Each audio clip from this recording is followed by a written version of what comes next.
place called the Decalogue Stone. We're going to look at this mountain. You can see the mountain behind me. We're going to look at this stone that's written in ancient Paleo-Hebrew, okay? We're going to look at a lot at this mountain. Up above here, somewhere in this direction, in the top right of the mountain from your view, is a Maseroth, Hebrew Maseroth signs, okay? And it's been destroyed, guys. So I'm going to show you that. I'm going to show you the Paleo-Hebrew. We're coming to these sites, guys, because we're raising awareness of these things in America, and we're also trying to preserve these sites, but people are destroying them. So we're gonna cover the mountain. We're gonna take you through. We're gonna show you the Hebrew and many other amazing things of the people that lived here. Thanks, guys. Here we are at Hidden Mountain, and you know how they say, "Where's Waldo?" Well, tell me where the stone is.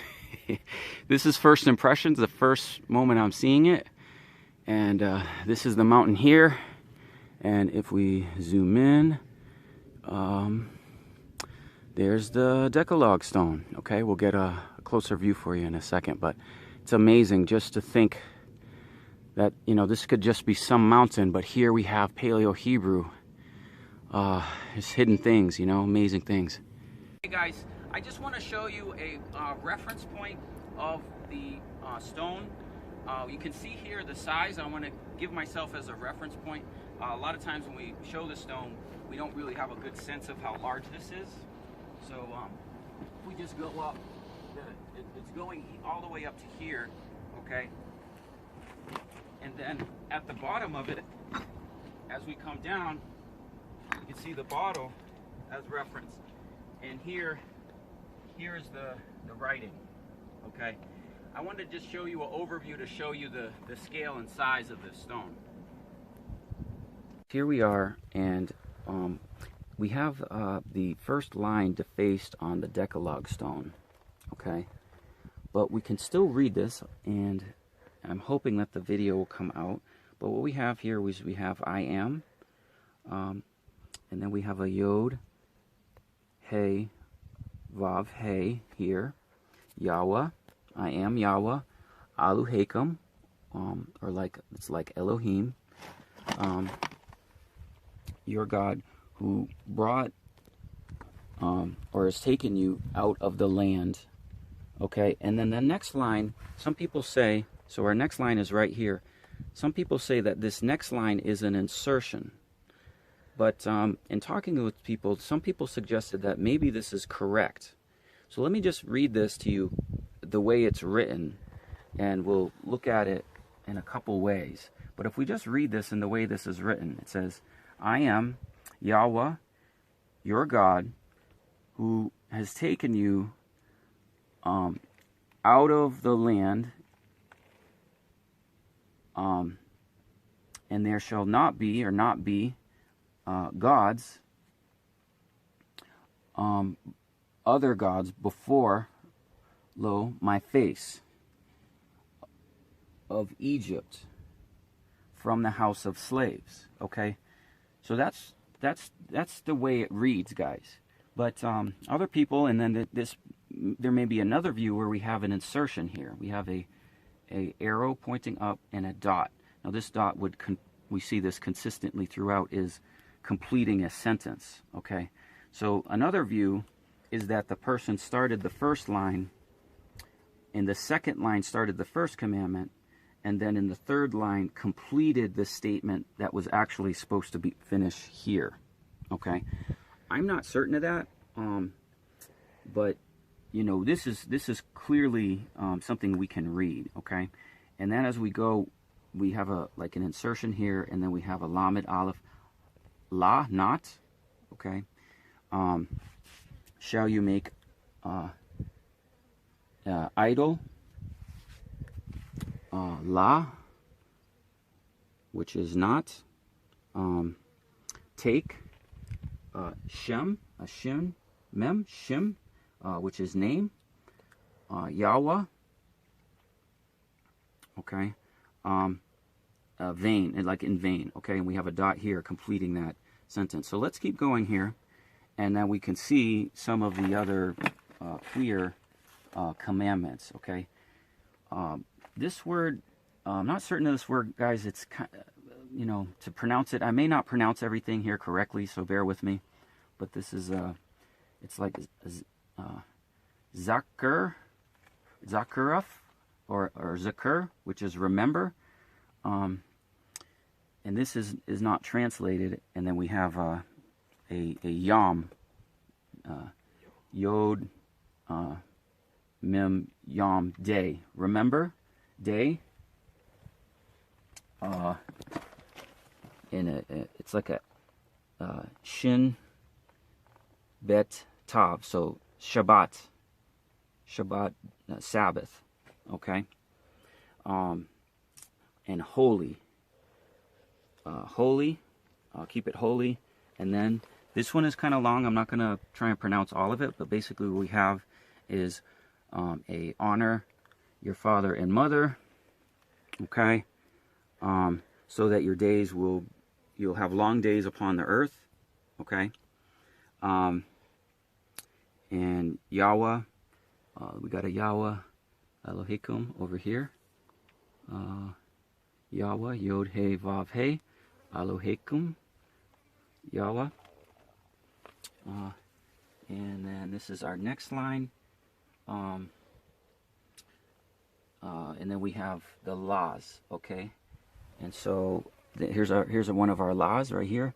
Lamed Aleph, la, not. Murder, la. Lamed Aleph, not. Adultery, don't commit adultery. Lamed Aleph, not. Steal, Lamed Aleph, again meaning not.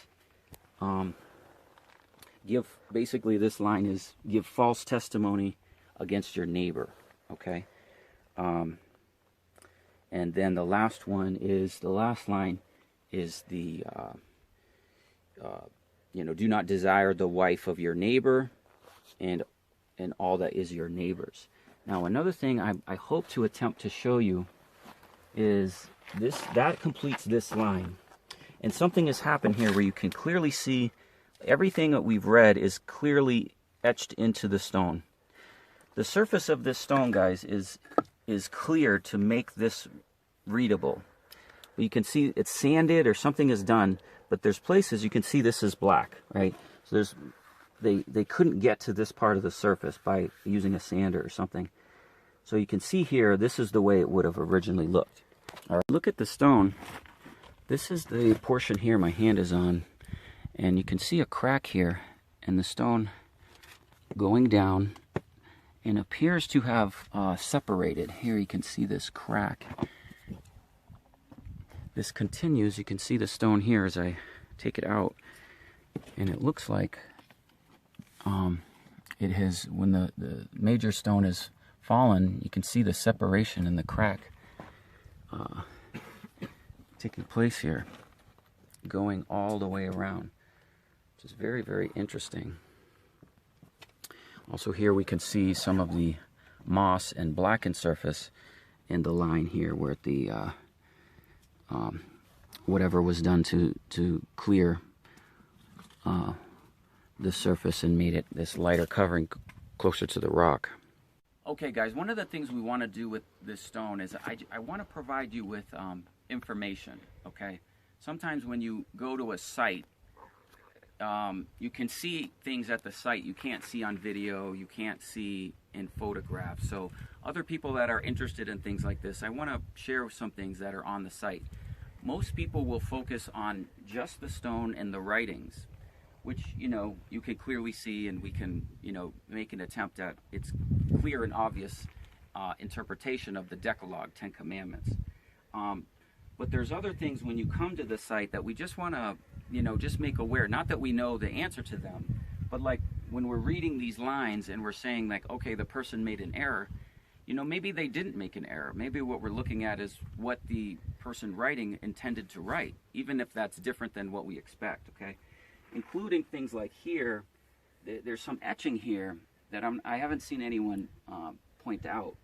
And I don't know what that is. If the surface here is not, if it's someone that came later and couldn't etch and get into the stone as much as the original etching, or if it's just not, something that's removed the surface. I don't know what's going on there, guys, but it's clearly a difference because you have strong etching here and less here. Maybe someone tried to etch that and couldn't get into the stone, or there's more writings that are below. It's difficult to distinguish that. But I just want to make you know, those that are interested in the details here aware of some of these things. Okay, and then the rest of it, you can clearly see the shading of the stone is much lighter in color, and it's blacker in color in other places. We can clearly see, like, when people come in and do graffiti, they're just etching, scratching, you know, to just get, you know, something that's here. So this is the blackened surface, right?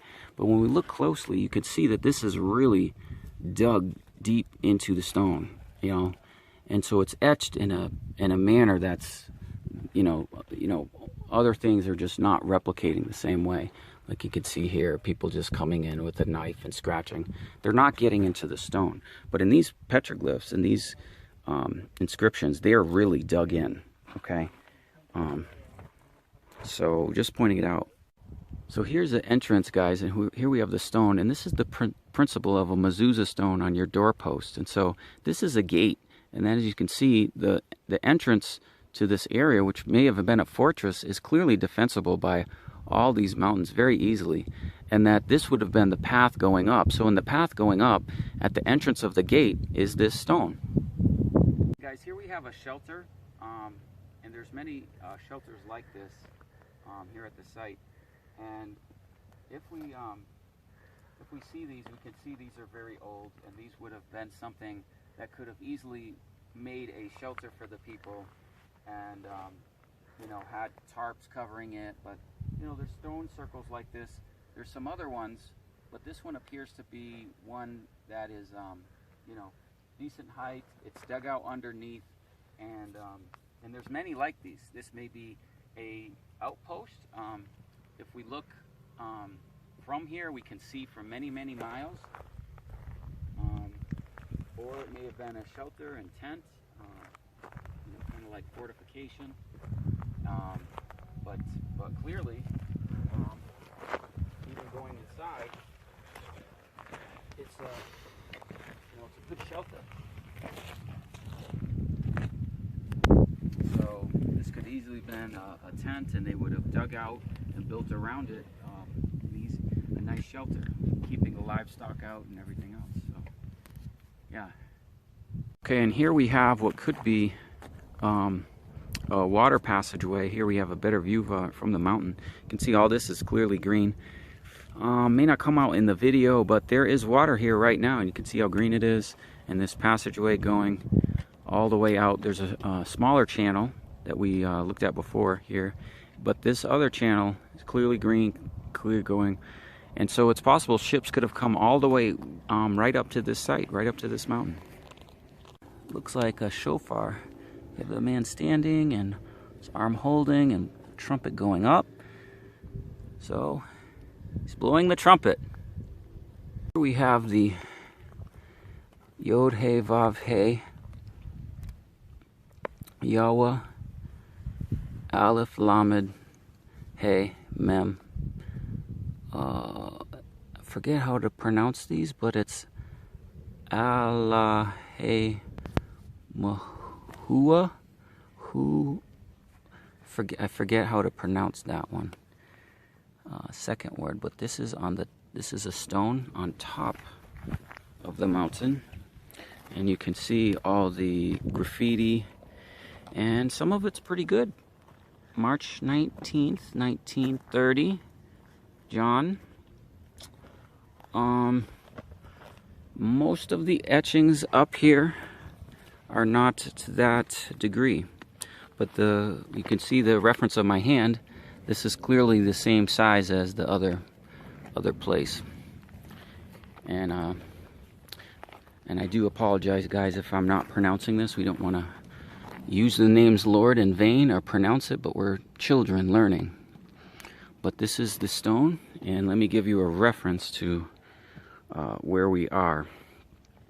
We would have come up, the mezuzah would be down here, and we've walked up this way. The mountain goes up this way. We've Look there, and here we have the river that they may have taken the river in, and the rest of the sites and the views that you can see around. Okay guys, we have here a pen or area that may have been a small sleeping quarters. You can see this is you know, large enough for maybe one, maybe two people, almost like if you picture a two-person size tent. And clearly the stone here was built up very high. This particular one looks good. And what we have is somewhat of a perimeter of these types of structures that go along here. I'm close to the corner, and then this runs along this corner. It's going this way, and then it continues, and there's stone across there this way to your right, and then going all the way, and then another row parallel to me, and then another row continuing and coming in a full either square or rectangular shape.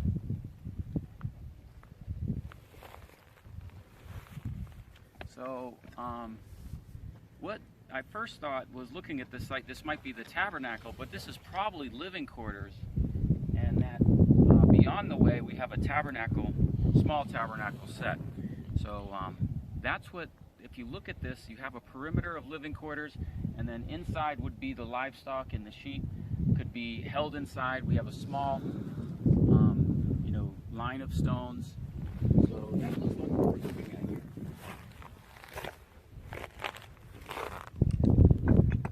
Here we got the outer perimeter here, running along to here, going to another corner, and the farther end, oops, that's too big, okay, to about here, going across. And that outer perimeter we believe to be the living quarters, holding in the livestock, and then just this mound here may have actually been a tabernacle, place of worship. Okay guys, this is a place where we had a zodiac here on Hidden Mountain. As you can see, this has been destroyed. If we look at the side of this and the angle, I can show you another photograph of someone else standing here, standing in my exact position. We can see the road behind, the bushes, this angle of the rock, and I believe this stone and this area here would have held a Maseroth.